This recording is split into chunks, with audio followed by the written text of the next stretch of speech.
Bueno, la respuesta es el próximo jueves, 20 de agosto, comienza el año 1442 del calendario islámico, establecido en épocas del califa Omar, el segundo de los califas, y por consejo del emir de los creyentes, Ali ibn Abi Talib.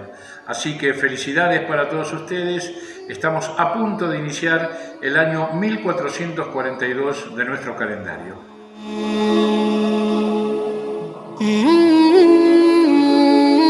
Bueno, lo celebramos, como dijimos, por consejo, sugerencia, orden del Imam Ali alayhi salam, quien estuvo presente en un debate que se dio entre los musulmanes en épocas del segundo califa, donde decían, bueno, los cristianos festejan o cuentan su calendario a partir de tal fecha, los hermanos judíos también de tal, y nosotros los musulmanes, algunos sostenían que había que contar o seguir contando el calendario de acuerdo al acontecimiento de Amul Fil, el acontecimiento del elefante. El elefante es un animal que nunca habían visto en la Meca, en la península arábiga, y en el año en que nace el profeta Muhammad, un rey llamado Abraha, montado en elefante, llega con un numeroso ejército a destruir la Kaaba justamente para que deje ser centro de peregrinación y las caravanas de comerciantes y de peregrinos se dirijan hacia el templo que él había construido en el Yemen. Objetivo que no se logró. Obviamente Allah hace referencia a este rey en el Corán cuando dice: A'udhu billahi minash shaitanir rajim, bismillahir rahmanir rahim, alam tara kayfa fa'ala rabbuka bi ashabil fil alam yaj'al kaydahum fi tadlil wa arsala alayhim tayran ababil ترميهم بحجارة من سجيل فجعلهم كعصف مأكول صدق الله العلي العظيم. Allah le habla al profeta y por transmisión a nosotros y dice: ¿acaso no has reparado cuál fue el destino de la gente del elefante? ¿Qué hizo Dios con la gente del elefante? Aquellos que fueron a destruir la Meca, bueno, Dios envió sobre ellos bandadas de pájaros que en sus picos tenían piedras de sigil y las dejaban caer sobre los soldados de ese ejército invasor y los mataban, caían destruidos, quedaron total y absolutamente destruidos. Hay muchas historias, pero no es el tema de hoy, muchísimo para hablar de esto. Fue tan grande el acontecimiento que los árabes de esa época comenzaron a contar los años a partir del acontecimiento del elefante y del rey Abraha. En ese año nace el profeta Muhammad aproximadamente en el 570 de la era cristiana, 571 por ahí de la era cristiana. Entonces todos los musulmanes contaban de acuerdo a ese acontecimiento. Una vez muerto el profeta, asume el califato Abu Bakr y continúa el registro, el cómputo de años de acuerdo al acontecimiento del elefante. Pero en épocas del segundo califa Omar y por sugerencia y consejo del Imam Ali, se cambia la fecha a la égira. ¿Qué es una égira? Es trasladarse de un lado, hijra, hacia otro. No es una huida, entre comillas lo pongo como lo plantean, o lo planteaban, nadie lo plantea hoy con seriedad eso, pero antiguamente en el siglo pasado, desde principios del siglo pasado hasta bien entrada la segunda mitad del siglo pasado, muchos historiadores, orientalistas más que nada, decían que el profeta había huido de la Meca hacia Medina. Lo cierto es que sí, realmente había un ambiente muy hostil contra el profeta Muhammad, los de la Meca no sabían cómo pararlo, habían pasado más de 12 años de prédica del profeta en la Meca, y el número de musulmanes crecía, muchos jóvenes lo seguían y mucha gente de la clase acomodada también comenzaba a seguirlo. Ya no eran solamente los pobres, los esclavos, los excluidos, los sin nombres, sino que personas de prestigio comenzaban a adoptar el Islam.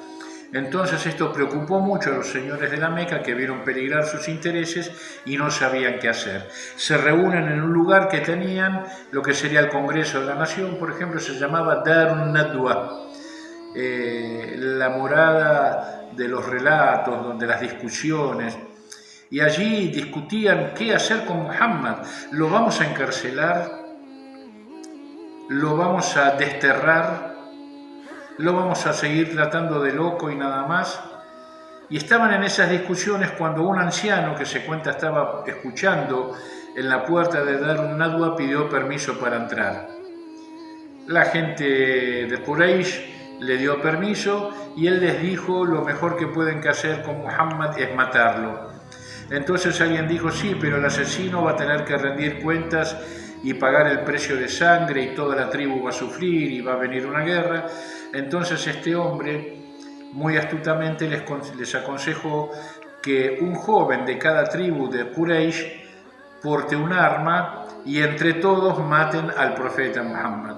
En los hadices se dice que este anciano que aconsejó este consejo, valga la redundancia, a la gente de Quraysh, no era otro que Shaitán, que Iblis, que el diablo, el mismísimo Satán, que fue escuchado por la gente de Quraysh y tramaron matar al profeta.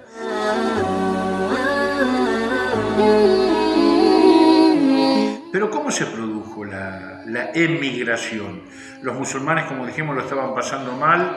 El profeta, después del pacto de la Aqaba, del primer pacto de la Aqaba, el pacto de la Aqaba es un pacto que se hace entre los representantes de las dos principales tribus de Medina, Aus y Khazraj, que le piden al profeta que vaya hacia Medina y le juran fidelidad. En fin, como siempre decimos, es mucho lo que hay que estudiar y mucho para decir, pero después de ese primer pacto, hubo dos, después de ese primer pacto, el profeta le dice a los musulmanes que empiecen a emigrar hacia Medina. De hecho, cuando emigra el profeta, ya la mayoría de los musulmanes había salido de Medina. Y el profeta Muhammad, alayhi salatu wassalamu ala alihi, recibe la orden de Allah de salir de Meca para trasladarse a Medina. Lo hace solo.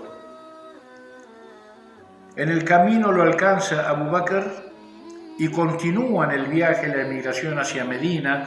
Está el suceso de la cueva, pero fue tan importante este acto, porque lo iban a matar al profeta, que si no hubiese sido por la intervención divina y el sacrificio, una vez más, del Imam Ali, hoy no existiría el Islam en el mundo.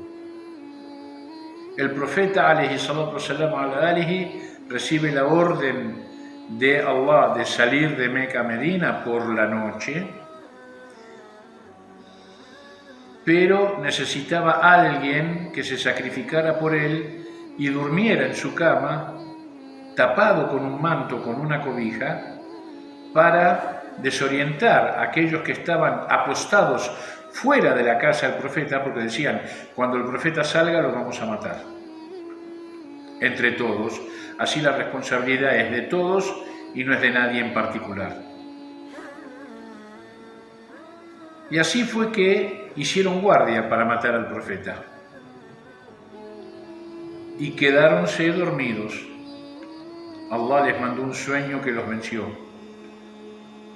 Y el profeta salió de su casa y, para mostrar el poder de Dios sobre ellos, tomó polvo, ¿sí?, del suelo, arena, y se la tiró en la cabeza de todos y cada uno de los jóvenes que estaban armados esperando allí para matarlos.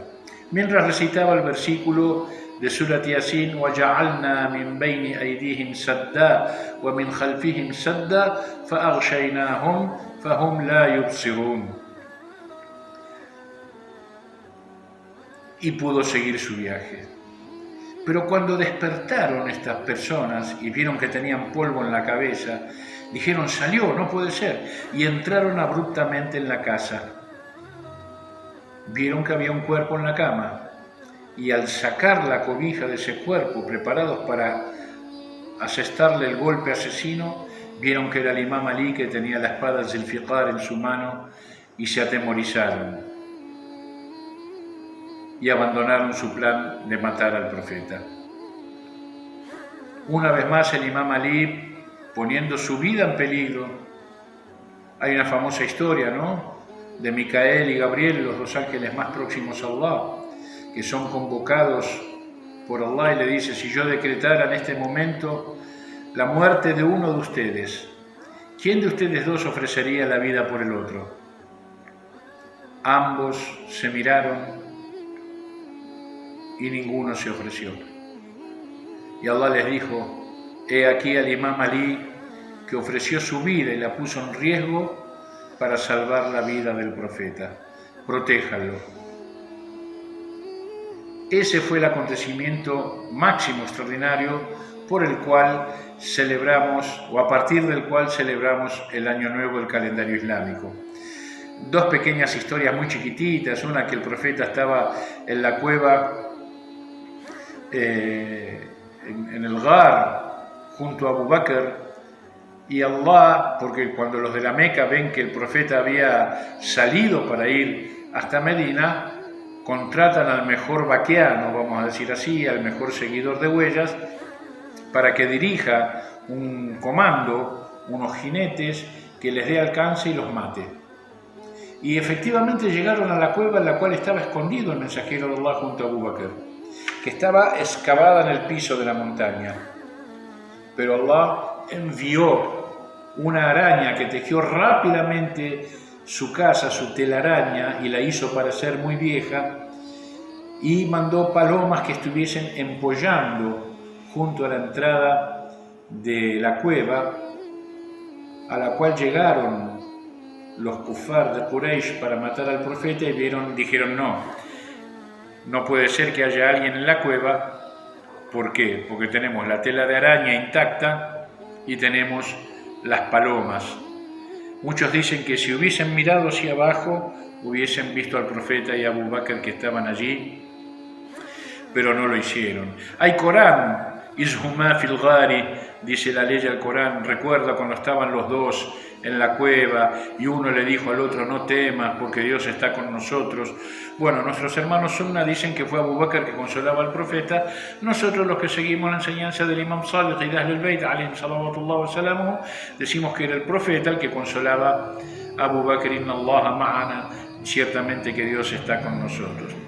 Hay un poema muy lindo que yo cantaba de chiquito: وعنكبوت الغار خيم على المختار وحمامه الطيار للبيض يحضروني.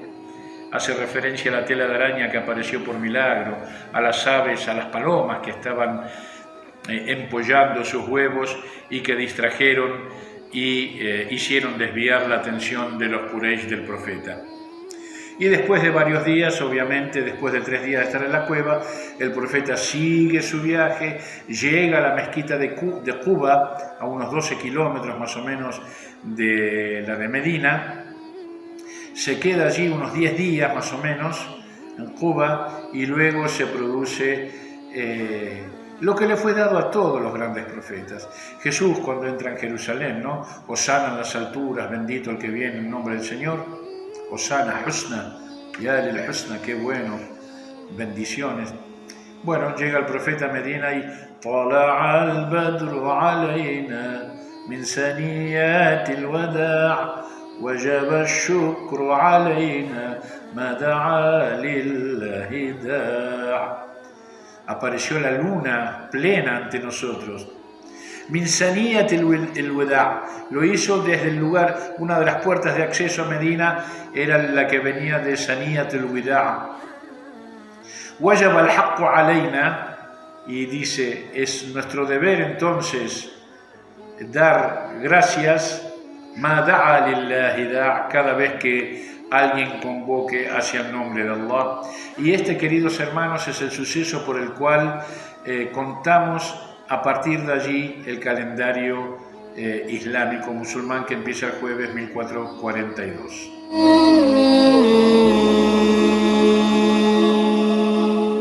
Bueno, sí, no lo festejamos, lo celebramos, lo conmemoramos.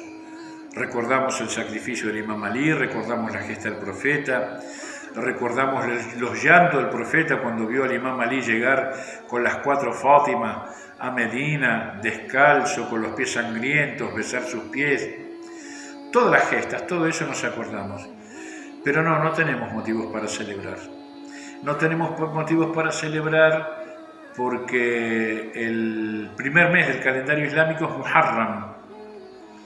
Y empieza obviamente con el 1 de Muharram. Y el 1 de Muharram es el inicio de la aflicción, la tristeza, el luto y el lamento para el profeta, para su hija y para los seguidores de Ahlul Bayt, porque en el 10 de Muharram cae martirizado en las arenas de Karbala nuestro Señor, el Imam al-Hussein, y fueron 10 días, del 1 al 10, lo que le llevó la gesta del Hussein llegar a Karbala. Por eso, lejos de festejar, lejos de alegrarnos, nos entristecemos, lloramos, nos preocupamos, pero todo esto de Muharram te lo voy a contar en otro video. Lo importante es que el jueves, inshallah, comienza el año 1442, walhamdulillah rabbil alamin.